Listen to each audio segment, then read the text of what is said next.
Hi, I'm Andrea Gibbs, and I'm the Ag Agent for Hyde and Terrell counties in the Blacklands of Eastern North Carolina. And I'm here at the Blackland Farm Managers Tour site in Terracea, North Carolina to talk to you about a soybean project with extension agents in the eastern part of the state, the Soybean Extension Program, and is sponsored by the North Carolina Soybean Producers Association. There's been a lot of interest in maturity group 3 and 4 soybeans, especially in our part of the state, and a lot of people have had really good success with it. But Dr. Dunphy's research was primarily focused on later maturing soybeans. So we put this test together just to see how the best management practices for soybeans, like row spacing, planting date, population, and fertility, affect the early maturing variety. These tests were planted in Bertie County, Robeson County, the Blacklands, and the Northeast. And we all looked at row spacing, either narrow rows on 15-inch or 18-inch, and then wide rows on 30 or 36-inch. So when we compiled the data from 2018 and 19, there was about a 7 bushel increase by using narrow rows compared to wide rows. And in higher yielding environments, the yield advantage to narrow rows was even greater.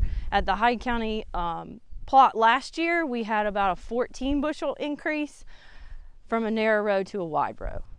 When we started planning this project, planting date was one of the components that we wanted to incorporate. But due to issues with the weather, a lot of locations were not able to get planted on the May, June, July timeframe that we were wanting to look at. But last year at the Blackland Tour site in Hyde County, we did get it planted in May, June, and July. And generally speaking, the earlier you can get your beans planted, the higher they're going to yield. And it's all weather dependent, how much rain you get, and the environment you're planting into. Good morning, my name is Jared Hurry. I'm agriculture agent in Bertie County, North Carolina. We're currently at the 2020 Blackland Farm Manager site in Terracea, North Carolina. We're standing in our seeding rate plot right here. We have plant populations ranging from 60K all the way up to 160K. With these maturity group 3 and 4 varieties, we found that yield decreased as seeding rate decreased, so around 120K was that sweet spot we were looking for. And as we increased the population up some more, we also saw an increase in yield, especially in high yielding environments. So we saw a correlation between very high yielding environments and a seeding rate increase. Well, hello, my name is Austin Brown, and I'm the Camden County Agriculture Agent and Extension Director.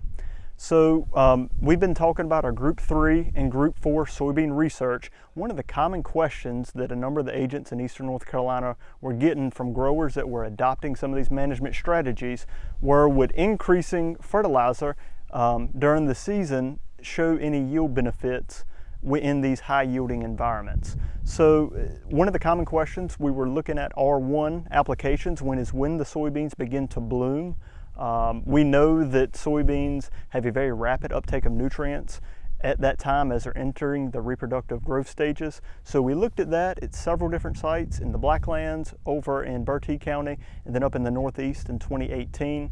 In addition, when we were planning some of this, some of the questions we were getting were, would additional nutrients at planting yield any benefits? So working with Dr. Fred Below from Illinois, we did develop another test that we put in for at planting. The nutrients that we were looking at were nitrogen, phosphorus, potassium, sulfur, a combination of all of those treatments, and then an untreated control.